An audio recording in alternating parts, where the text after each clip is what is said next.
Ask you something, कल क्या होगा तुमको पता नहीं है, लेकिन आज क्या करना है वो भी तुमको पता नहीं है। That's the real problem. Stay with me because ये वीडियो तुम्हारी थिंकिंग चेंज कर देगी। फ्यूचर का टेंशन मतलब अनक्लियर प्रेजेंट। मेरा भी यही कुछ हाल था। मैं भी रात में पूरा सोचती थी कि 5 साल बाद क्या होगा, 1 साल बाद क्या होगा, मैं सही ट्रैक पे हूँ कि नहीं, सही डिसीजन ले रही हूँ कि नहीं। और सुबह उठ के क्या करती थी कि इंस्टाग्राम स्क्रॉल, दिन भर बस कभी यूट्यूब तो कभी इंस्टा स्क्रॉल। और तुम आयरनी देख रहे हो कि रात में स्ट्रेस ले रही हो, दिन भर स्क्रॉल करते जाओ। क्या तुम्हारे साथ भी ऐसा ही होता है कि तुम फ्यूचर की टेंशन लेते हो और प्रेजेंट को मिसयूज करते हो? तुम फ्यूचर से नहीं अपनी आदतों से हार रहे हो। आज हम ऐसी 5 आदतें देखेंगे जो हमें फ्यूचर का स्ट्रेस लेने से बचाएंगे। तो चलो देखते हैं फर्स्ट हैबिट। हमें फ्यूचर का स्ट्रेस होता क्यों? फ्यूचर का स्ट्रेस हमें इसलिए होता है कि हम अगले 5 साल को एक ही दिन में सॉल्व करना चाहते हैं, और यही सबसे बड़ी मिस्टेक है। जो लोग फ्यूचर का स्ट्रेस नहीं लेते हैं वो बस 7 डेज पे फोकस करते हैं, 7 ब्लॉक्स पे। वो 1 वीक को देखते हैं बस कि वो उनका 1 वीक में क्या क्या करना है, क्या क्या अचीव करना है। विद इन वीक वो सॉर्टेड करते हैं और उस पर वर्क करते हैं उसके अकॉर्डिंग कि ये हो गया, ये हो गया। पहले 7 ब्लॉक्स में वो जिंदगी को जीते हैं, ये नहीं कि 5 साल को एक दिन में सॉल्व करने का चाहते हैं। और ऐसा क्या होता है कि हम जब 5 साल को एक दिन में सॉल्व करना चाहते हैं तो एक दिन तो हम वर्क कर पाते हैं जितना हमने डिसाइड किया होता है। फिर अगले दिन क्या होता है कि हम थक जाते हैं या मन भग जाता है, फिर अगले दिन से बंद हो जाता है, फिर कुछ दिन बंद रहता है, फिर शुरू होता है। तो ऐसे कंसिस्टेंसी भी नहीं आती है। लेकिन जो लोग 7 डेज प्लान करके चलते हैं, थोड़ा थोड़ा डेली वर्क करते हैं, उनका ग्रोथ का स्लोप हाई ही चले जाता है और वो कभी बोर भी नहीं होते हैं। मेरे साथ भी ऐसा ही था कि मैं पहले ईयरली तो नहीं लेकिन मंथली प्लान बना लिया करती थी, इस मंथ में ये करना। फिर क्या होता था, कुछ दिन मैं करती थी, एक दिन ही मैं बहुत वर्क कर लेती थी, फिर एक हफ्ते में आराम ही कर लूँ। फिर एक दिन किया तो मंथ में मैं 4 दिन काम करती थी, बाकी दिन रेस्ट ही कर रही होती थी कि कल तो बहुत कर लिया। लेकिन जब से मैंने डेज में डिवाइड किया, 7 डेज, फिर 1 डेज में उसको तोड़ी, प्रोडक्टिविटी इंक्रीज हो गई है। तुमने लास्ट का प्रेजेंट पे फोकस किया बिना फ्यूचर का स्ट्रेस लिए। और सुनो, फ्यूचर का स्ट्रेस एक्शन से क्लियर होता है, ऐसे ही बस सोच के नहीं क्लियर होता। जब हम एक्शन लेने लगते हैं तो स्ट्रेस अपने आप कम होते जाता है। अब हम देखते हैं हैबिट 2। तो तुम स्ट्रेस क्यों फील करते हो? क्योंकि तुम्हारा ब्रेन टायर्ड है। तुम हर एक छोटी चीज पे टाइम स्पेंड करते हो कि क्या खाना है, क्या पहनना है। इससे क्या होता है, डिसीजन फैटिग्यू होता है।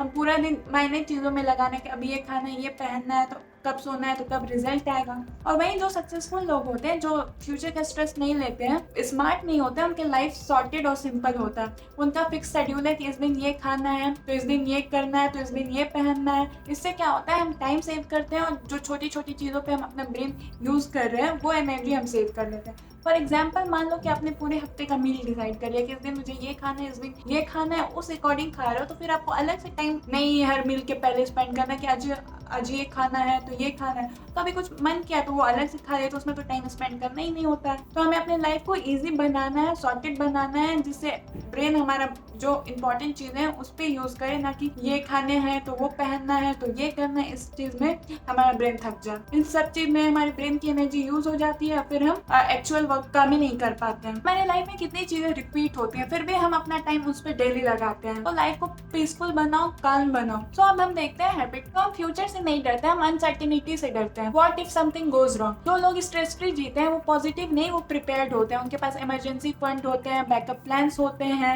और हमें ये सुनने में तो बहुत बोरिंग लगता है, लेकिन यही चीजें हमें रात को पीसफुली सोने देती हैं। हमें हमेशा फ्यूचर का प्लान करके चलना चाहिए। हमें इमरजेंसी फंड रखना चाहिए कि अभी मेरी जॉब चली गई तो मैं कितने दिन सर्वाइव कर पाऊंगी। पीस कभी भी लक से नहीं आता है, प्रिपरेशन से आता है। जो इंसान, मान लो कभी अचानक से आप बीमार पड़ गए और आपके पास इमरजेंसी फंड है, तो आप तुरंत बिना किसी स्ट्रेस का चेकअप करा सकते हो, बिना किसी डिले का। वही अगर आपके पास इमरजेंसी फंड नहीं है तो फिर आपको सोचना पड़ेगा, किसी से हेल्प लेनी पड़ेगी। फ्यूचर को प्लान करके चलो, बैकअप लेके चलो, इमरजेंसी फंड्स लेके चलो, ये सब बहुत इंपॉर्टेंट है।